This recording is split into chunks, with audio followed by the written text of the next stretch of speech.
Belle Bay.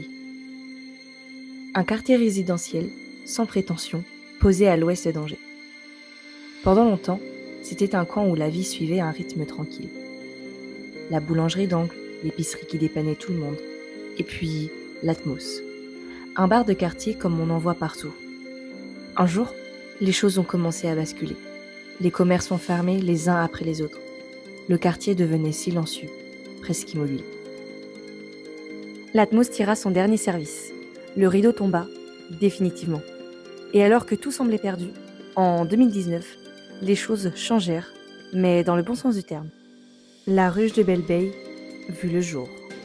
C'est une association qui a été créée en 2019 par des habitants et habitantes du quartier de Belle Bay et même du quartier proche de Belle Bay de cette rue. C'est arrivé à un moment où il y avait plusieurs commerces qui fermaient en cœur de quartier et ces habitants et habitantes ont eu l'envie de recréer une place de village, un endroit pour se retrouver, pour se regrouper, se rencontrer. Et à ce moment-là, le bar dans lequel nous sommes, donc l'Atmos Bar à l'époque, allait fermer parce que ses propriétaires partaient à la retraite. Et donc, ce collectif d'habitants et habitantes s'est constitué pour proposer une occupation de ce lieu de manière transitoire, parce que le quartier de Belle Bay où nous nous trouvons est un quartier qui est en transition urbaine, qui va être transformé prochainement. Et donc, ce groupe d'habitants et habitantes a proposé d'animer le lieu au moins une fois par semaine, avec une ouverture, avec un marché, des animations. Et donc voilà, progressivement, la vie associative s'est installée et s'est étoffée. C'est donc cette association qui remit au goût du jour l'Atmos Bar et qui créa par la suite le bar associatif L'Échappée Belle. La ruche de Belle Bay est une association qui gère le bâtiment qui abrite deux entités. D'une partie le coworking avec plusieurs structures et d'autre partie qui est le café associatif, qui est la partie, on va dire, publique, dans laquelle on reçoit justement le public. La particularité que pour pouvoir consommer, il faut être adhérent à l'association. Du coup, ça nous fait effectivement beaucoup d'adhérents, mais voilà, ça nous permet de... C'est pas des clients, c'est des adhérents. L'ouverture du bar, elle permet aux bénévoles qui sont derrière le bar de rencontrer de nouvelles habitantes du quartier, de tisser des liens, d'avoir des idées de projets et d'animations à faire, parce qu'en fait le jeudi c'est aussi l'occasion d'avoir des animations. Il y a une grande écoute, en fait on répond à ce qu'on nous demande.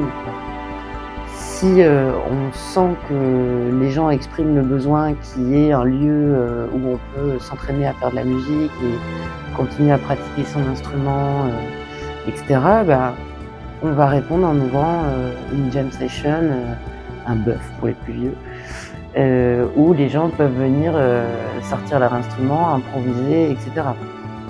Mais l'histoire ne s'est pas arrêtée là. Et une question s'impose alors à nous. Comment fonctionne un bar associatif ?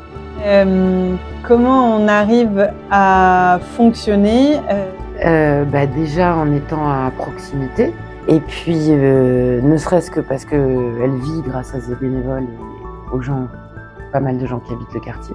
Si je devais résumer, les coworkers nous payent un loyer. Cet argent-là nous sert à payer, on va dire, les charges fixes, c'est-à-dire le loyer et le chauffage, l'électricité, à peu près. Et ensuite, toutes les recettes du bar, c'est pour payer vraiment le fonctionnement du bar et Maya. Et ensuite, on a des subventions. On reçoit aussi quand même des subventions de la ville parce qu'on n'est pas complètement à l'équilibre. Au moment où j'ai entendu parler de l'association, je cherchais moi à monter une activité. Et en fait, ça m'a permis de rencontrer du coup plein de monde sur le quartier, de me faire un réseau, de rencontrer des nouvelles personnes, de rencontrer des nouvelles associations, etc.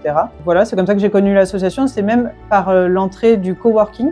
Alors nous, on a la chance d'être arrivés les premiers en fait, parmi les premiers dans le coworking. Comme je vous disais, vu que c'était au tout début, c'est Benoît Akaoui qui était le premier président de la ruche, qui quand il a mobilisé d'autres habitants du quartier pour prendre le lieu, Et ils se sont dit oui, on va pas laisser ce lieu dépérir, on va l'utiliser pour faire un café associatif. Mais qu'est-ce qu'on va faire de la maison? Benoît, qui est entrepreneur par ailleurs dans l'économie sociale et solidaire, s'est dit il faut qu'on puisse proposer ce lieu à des coworkers. Le coworking, à l'année, c'est 4 structures qui travaillent ici tous les jours. On peut être parfois 10 personnes à table le midi. Et donc, c'est des métiers qui sont pas identiques, mais qui peuvent, par leur cohabitation ici au coworking, parfois collaborer sur certains sujets. Donc Échafaudé n'est pas seul ici, hein. Il y a l'association Matière Grise, Réemploi de Matériaux. La troisième est un collectif plutôt artistique qui s'appelle Trafic, qui travaille sur des projets musicaux et de territoire. Et quelqu'un qui fait de l'audio-description. Et enfin, du coup, il y a le bureau de l'association de la ruche. Et du coup, on a pu prendre ce bureau, qui est en fait une ancienne chambre, hein, de soit des parents, soit des enfants, on ne sait pas exactement. En tout cas, on a pu retaper tout ça. Et puis, au début, moi, j'étais pas forcément très investie dans l'association de la ruche de Belle-Veille. On s'occupait déjà beaucoup de notre petite entreprise, quoi. Et puis petit à petit, des liens sont tissés, notamment autour du café associatif. Finalement, avec la dynamique, les différentes propositions qui sont faites, les activités culturelles, etc., moi je m'y suis davantage intéressée.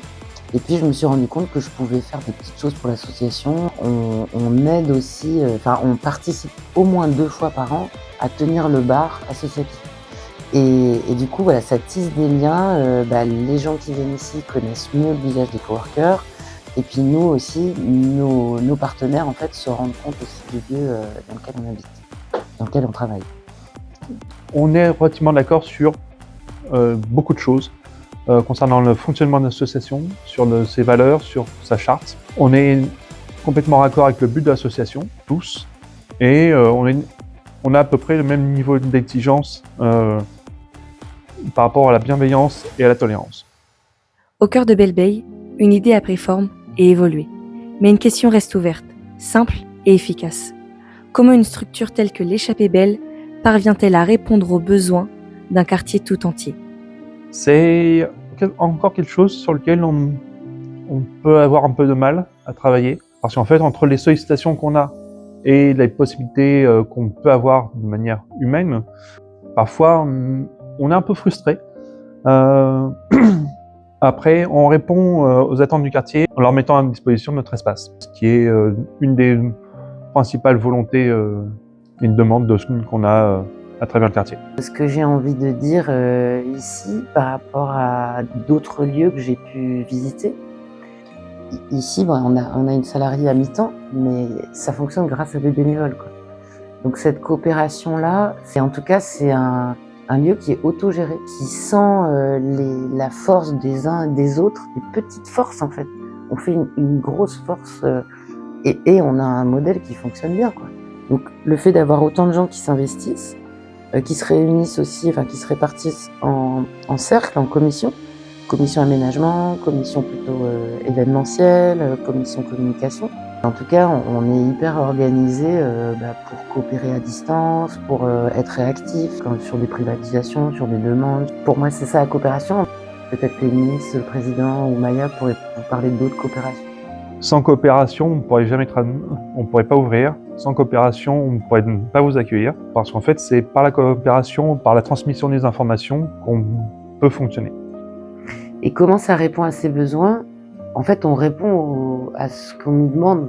Sur l'exemple des assistantes maternelles, on a des assistantes maternelles qui sont chacune chez elles avec leurs enfants. Elles n'ont pas trouvé de lieu qui peut les rassembler une fois par semaine. Et elles sont venues nous demander. On a ouvert les locaux pour que les assistantes maternelles, elles puissent se réunir et les enfants vivre un truc plus collectif. D'autres exemples, le marché du jeudi soir. Au lieu d'aller faire ses courses seulement le samedi matin, place Leclerc, Bordillon, on peut faire des courses d'appoint de produits locaux, pas très chers, faut le dire, des jardins de cocagne, et puis racheter les pommes de terre, les betteraves et pour les quelques jours qui viennent, quoi. Si on a un impact sur le quartier, là pour le coup interroger des habitants du quartier.